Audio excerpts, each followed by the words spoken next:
Hello, I'm Tim Beal. I'm a professor of religious studies and the director of the Baker-Nord Center for the Humanities at Case Western Reserve University. During the fall of 2006, the Baker-Nord Center hosted a semester-long seminar on the theme of information. We had a particular interest in issues related to media and power in our so-called information society. The seminar group was remarkably diverse, including artists, lawyers, social and political scientists, systems analysts, and scholars in a variety of fields of the humanities. We were also very honored to host 3 distinguished visiting fellows, Avital Ronell of New York University, Brent Rodriguez-Plate of Texas Christian University, and W.J.T. Mitchell of the University of Chicago. While here at Case, each visiting fellow gave a public lecture and an interview on how their work relates to our theme. We at the Baker-Nord Center are very pleased to share their lectures and interviews with you in this special video series on media and power in the information society.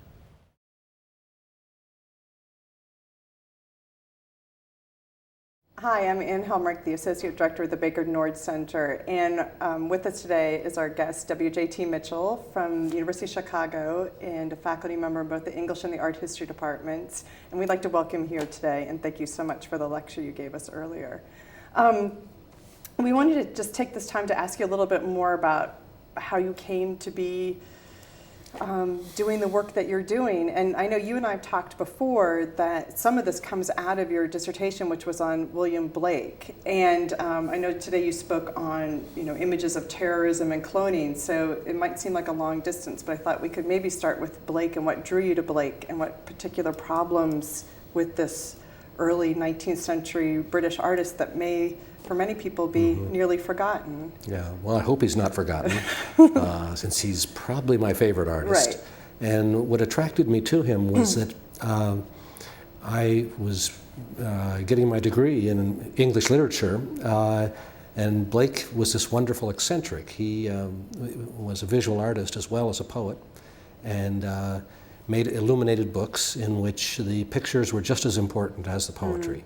It wasn't that somebody else illustrated him, he really illustrated himself, and he was equally gifted as a visual and a verbal artist. So Blake became a kind of a proving ground for me in the concrete necessity of thinking back and forth between words and images. And that really became the launching for my all my subsequent research. I've always been involved in both literature and visual arts, and of course that lends itself to the study of media, because in television, cinema, in any mass medium, words and images are always going together, more or less.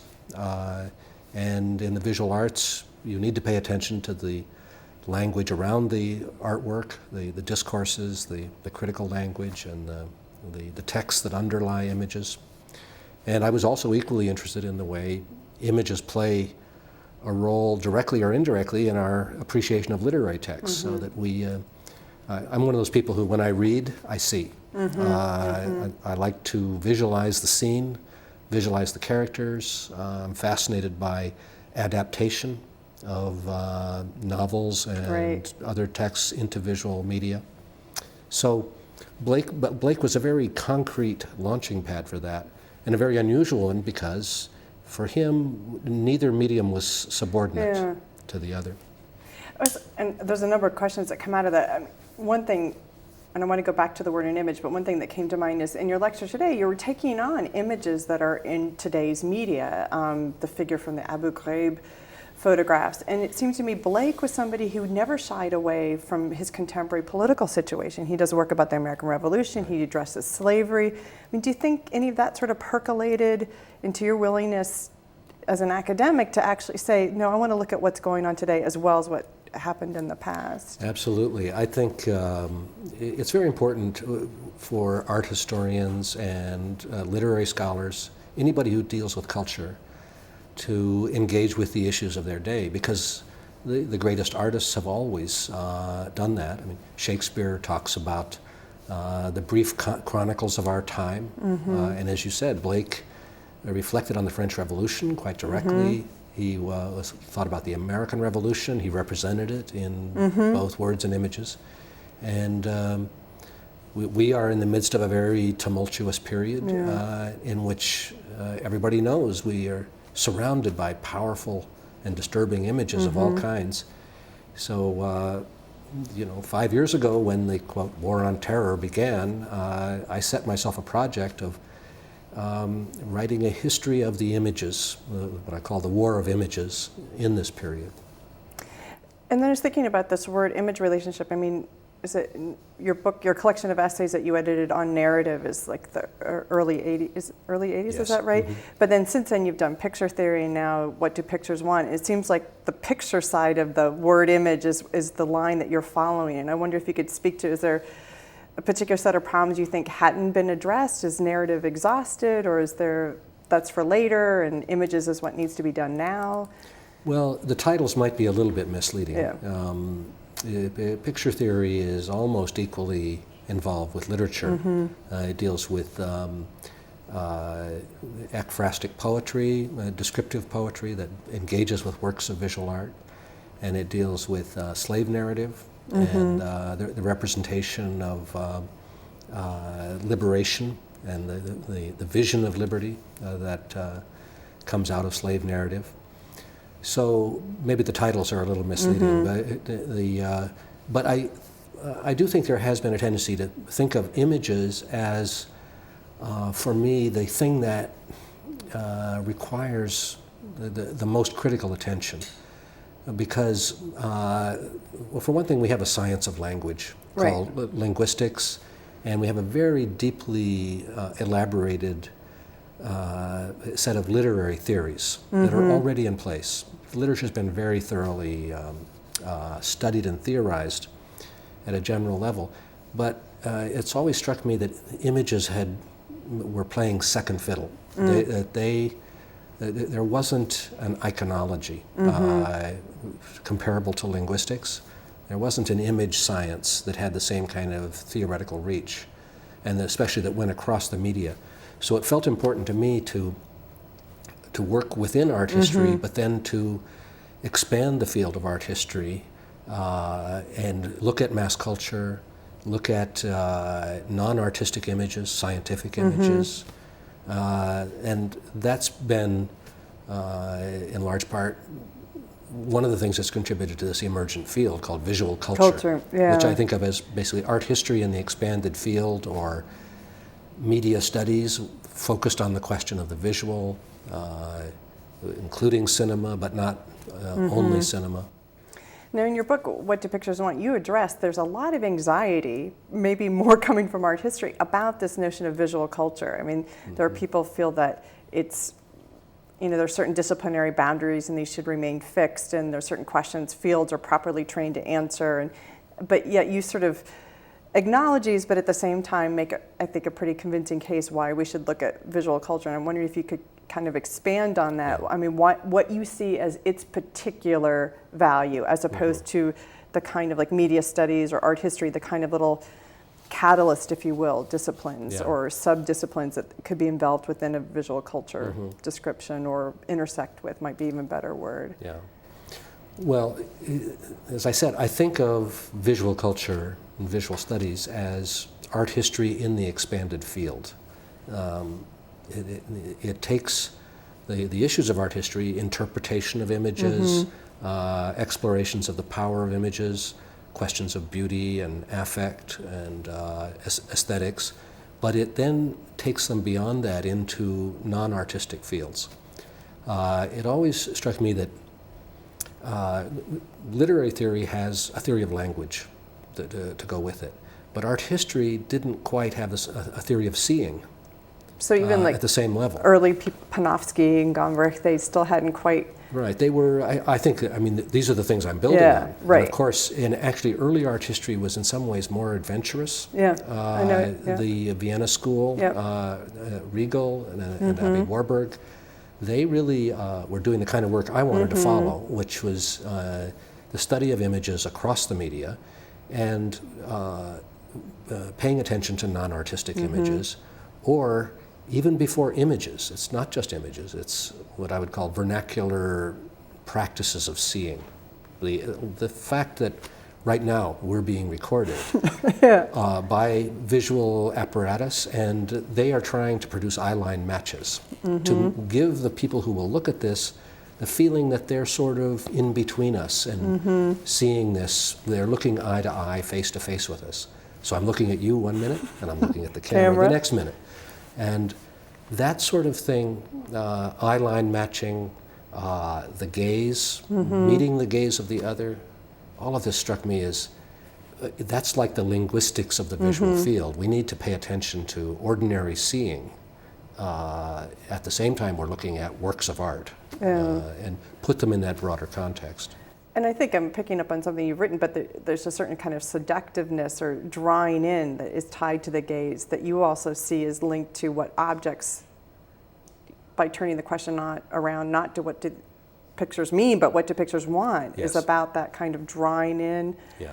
And I was wondering if you could, I mean, I've mentioned this to you before, when I teach in art history, when I teach, my students want to answer the question, what does this mean? And you've said visual culture can include interpretation, but that at the same time, you're pushing us, I think, in many ways to recast that question. And the title is, what do pictures want? So the object-subject relation gets flipped around. So I was wondering, what was the sort of the breakthrough, what helped you put aside the very tried and true question, what does this mean, to a new question, what do pictures want? Well, I didn't completely put it aside, of course. In fact, what I tried to do was to, again, expand on the question of meaning, because meaning always occurs in a social relationship.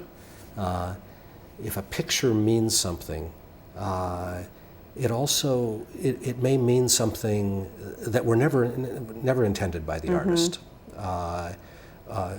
or that somehow magically appear in the social context where the image is being used. This is most evident with religious images. I mean, it isn't strange at all to ask the question, what do pictures want, when you walk into a Roman Catholic cathedral or a Byzantine church.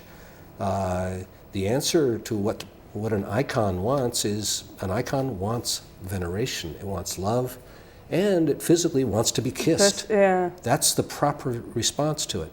Not to ask, what does it mean, but what is my relationship to it? What is my human relationship to it? So, and this of course assumes that pictures have a life of their own.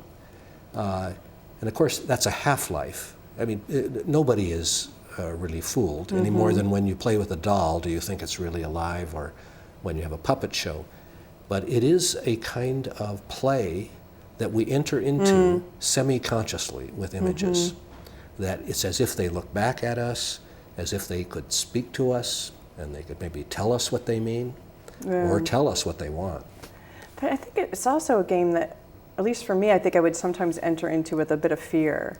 Like in a religious context. I didn't grow up in that kind of tradition. And I know I've actually, for example, I remember visiting Poland and seeing the Black Madonna and actually being a little bit afraid. Like, how should I behave in front of this? Am I going to behave the incorrect way? Or is this image suddenly going to confront me in ways I've never experienced before? And am I going to just melt down in front of this image? So I think sometimes that relationship can be really fraught. One too. Well, the images are what Freud called uncanny. They are lifelike. They're not alive, but then there's a moment of doubt. And one straightforward experiment I do with students to show them that they really share this attitude is say, take out you have a picture in your wallet of your mother or your sister. Take it out, and I want you to cut the eyes out. I can guarantee they will never do it. Why? It's just a piece of paper. They can make a copy of it. Doesn't mean anything. We all know that. Then what's the problem? We do have these residual superstitions, magical attitudes, and I wanted to explore those in a rational way to see what these anxieties are. And of course, some images demand a great deal from us. And when you say, what do they want? The default definition of an idol is an image that wants human sacrifice. It's asking for that. Or a recruiting poster like Uncle Sam. You know? What does Uncle Sam Finger want? in the, I want you. And when I say you, I don't mean I want you to figure out what I mean. I mean I want your body. And I want you to sacrifice yourself for good old Uncle Sam. Right. Or the ways in which I was thinking about, and we still do this, where the body of the nation is conflated with the body of the figure, and so that that kind of double veneration that occurs. Exactly. That all of the whole nation can be encompassed in one figure that can point. Right. Mother Russia, the fatherland, or Uncle Sam. The strange thing is, why is he an uncle? As you know. That's right. That's right. And you've talked about in your writing some other exercises you've done with students. Like, I think, what was it, showing seeing? And the anecdote you tell of the woman who brought her baby. Yes. I just, if you wouldn't mind, because I just think it's a brilliant way to think about this notion of seeing, and that something we take for granted is such a constructed. Yeah, I wanted to get some way of having the students put the visual process, seeing, and especially the social process of seeing and being seen into concrete form and to perform it. So I thought, well, what about the old show and tell exercise? Only we'll call it showing seeing. And the assignment says you have to pretend you are explaining vision to a society that really doesn't understand it. They might have eyes, but they don't know how to use them. They might be blind, or they might just not get it.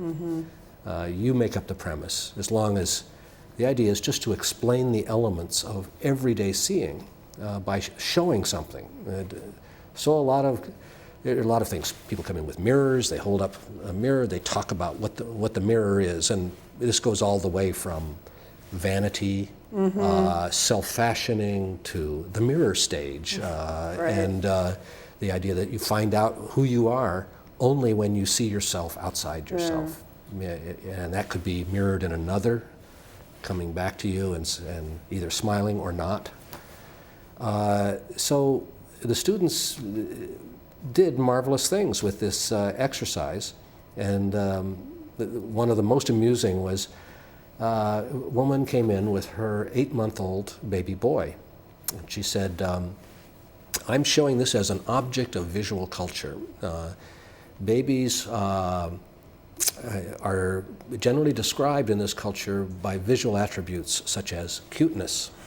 And that goes with this kind of big round head, these ruddy cheeks, and these big eyes. Much big, they look different from adults. And why do we look at them and we feel, kind of warm toward this visual object?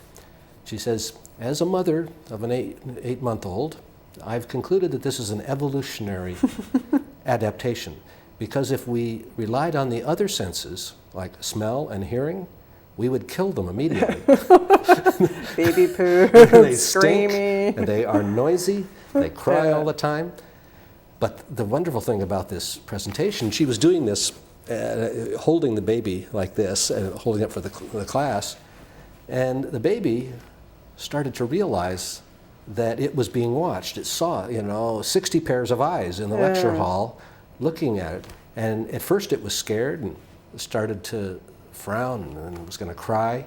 And she jiggled a little bit. Then it made a face and started blowing bubbles. And the class broke up. They started laughing. And then the baby realized it was on stage. It probably the first time it had ever known what it is to be seen simultaneously by a crowd. And it's obvious this kid has a future. Right, the entertainer. Yeah. He's completely upstaged his mother. Yeah. He started manipulating his face and had the class in stitches and completely ruined her presentation. Right. I watched a National Geographic special about, it's called In the Womb, and it's all about the life of the child in the womb. And it made the point, which I hadn't realized before, sight is the only sense that's not deployed in the womb. The eyes may open, the blinking mechanism's being developed, but there's no seeing that's occurring, according to what they were saying with this present understanding. And I was thinking, what does it mean then we have this sense that we, were sort of born into, and we rely so heavily on, even more and more today. I mean, when I go to London, I make decisions about what museum exhibitions I'm going to go to based on kiosk posters I see. And I don't know if I have a larger point, but I'm just sort of fascinated with the significance of the sight, that maybe the sense of sight, that we maybe don't necessarily always think about critically. We just accept it. Yeah. Well, and we also, there's another kind of thought question or thought experiment I use with my students, and that's asking them, okay, you have a choice. You can either be blinded or rendered deaf, lose your ears or your eyes. Which do you choose? And then I say, I don't want you to think about it, I just want you to vote. So they vote, and it's always 90% vote to be deaf rather than blind. They think it's so important. Then I say, okay, let's have a discussion now. And let's see if the vote changes. So we have a discussion, and in the course of the discussion, they learn, they quickly, a moment's reflection reveals to you, this doesn't take long, that loss of sight is much less a problem than loss of hearing. Loss of hearing means we couldn't do what we're doing now. I mean, we can have a conversation. We could be doing this on the telephone. Right. All of our sociability depends on the oral channel. And even though we have this inflated idea about eyesight, actually in terms of our being as social animals, it's relatively secondary. And yet we make it into something really important. By the time we get done with this discussion, of course, there's a few holdouts who say, I still can't bear the idea of living in darkness. No, no, no. But they began to realize that deafness is a much bigger handicap. And of course, that leads on to discussions like, why are all of the greatest poets blind? Right. Not deaf. Blindness is actually always associated with insight, with the blind seer, the prophet. For the number of artists who do their self-portraits actually with their eyes closed. And we were just looking at, in my class, German expressionist artists who represent themselves with their eyes closed. You think, what a counterintuitive thing for an artist. Yeah. But it's to say that I am turning inward, I'm the true seer, the inward looking seer.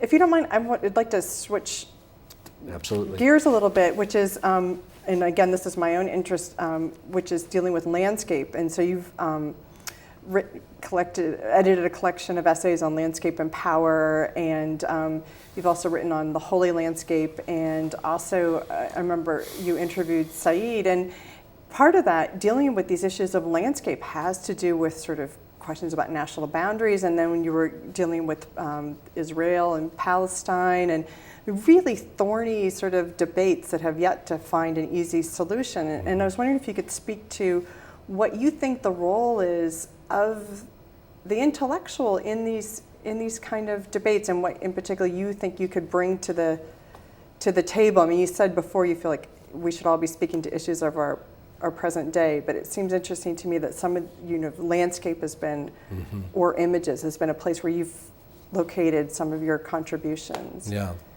Well, I always think of landscape as sort of half of the project. The other half is what you might call figures. And between them, figures and landscapes, the figure and the ground. Right. Those are the two components of the image. You know, one is the thing you see in the image, the other is the space around it, which is often overlooked because it's, quote, background. So the study of landscape and space and places has been really important to me. And Edward Said's work was absolute inspiration. I was really led into thinking about, especially the importance of political landscape by him, because I began to see that it's these backgrounds, the environments and the images of the environment that are often taken for granted. Yeah. We just say, oh, that's there. It's very but natural. That's it. It's the natural. Yeah. And so I wanted to look at how the natural is made natural and how it's what the artifice is in constructing what seems very natural. And of course, the work on Palestine and Israel, it takes me to a landscape that is quite literally the most problematic, most divided, most contentious on the face of the earth. Mapped, remapped, lines drawn, And if we could somehow, if there were a way, I talked about producing a kind of equivocal poetry around this landscape that could make, because so many people love it, they adore it, and in fact, they make the landscape into an idol that they're willing to kill and die for.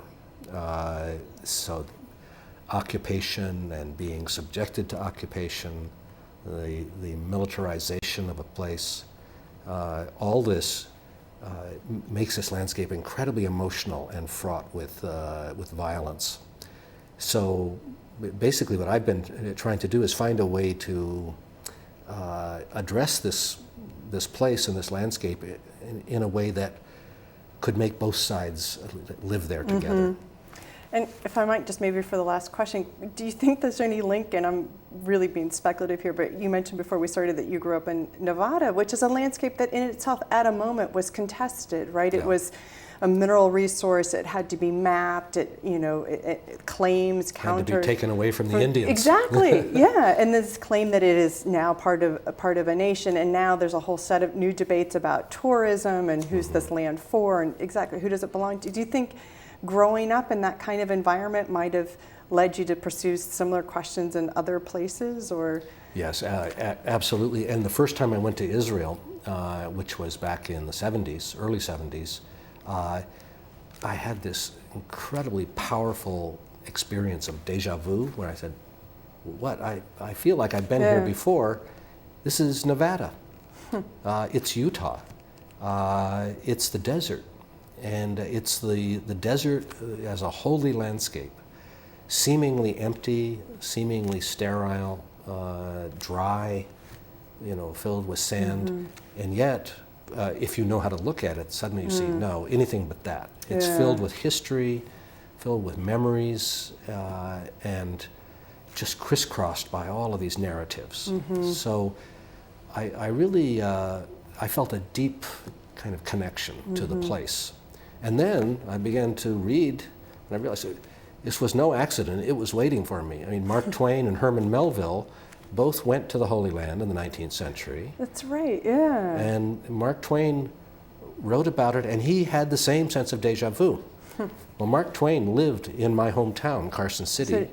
I used to go trick-or-treating at his house. So it was like, your whole life feels like there's a kind of pattern to it. When at certain moments you have this strange, your hair stands on end because you say, yes, I was destined to go to this place and see this.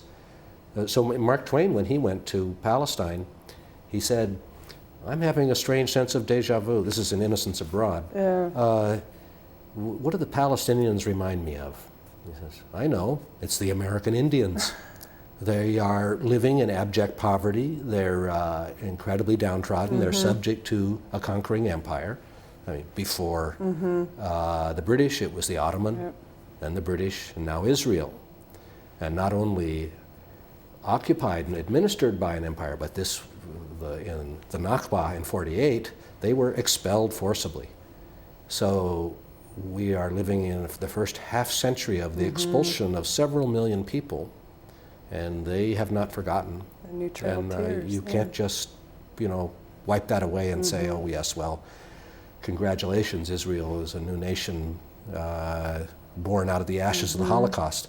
Yeah, I have to look at also what it cost the Palestinians and they do have, I think, an undeniable claim to justice and recompense for what happened to them.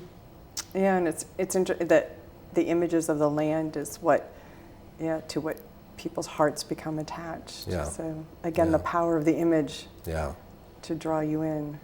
I toured the West Bank in the year after Edward Said's death. I went to Birzeit University in Ramallah to speak at a conference in honor of him. And then the geography department at Ramallah, the elderly professors, we took a 2-day kind of field trip into the Palestinian landscape. And it was like a life-changing experience to go through this with men who, every stone in the landscape is significant. Had a meaning, you know, you were walking around and they pick something up and they say, you see this? This is a piece of a dwelling that was torn down in 1650. It's a direct result of the Turks failing at the Siege of Vienna. They say, this rock right here, how do you know that? Come on, how do you know that? And they say, here's how we date these things. Here's how we know what this is, and there's no doubt about it. The Ottoman Empire had to retreat from this area because they lost at the walls of Vienna, and so the local inhabitants threw out, this was the guardhouse for the local imperial post. And now you're walking through this landscape, you look on the other hillsides and you see Israeli fortifications, and you know that a day will come when those are in rubble too. Right. So it's a great reminder about how the past is continuing to inform our present as much as we may want to turn our backs on it.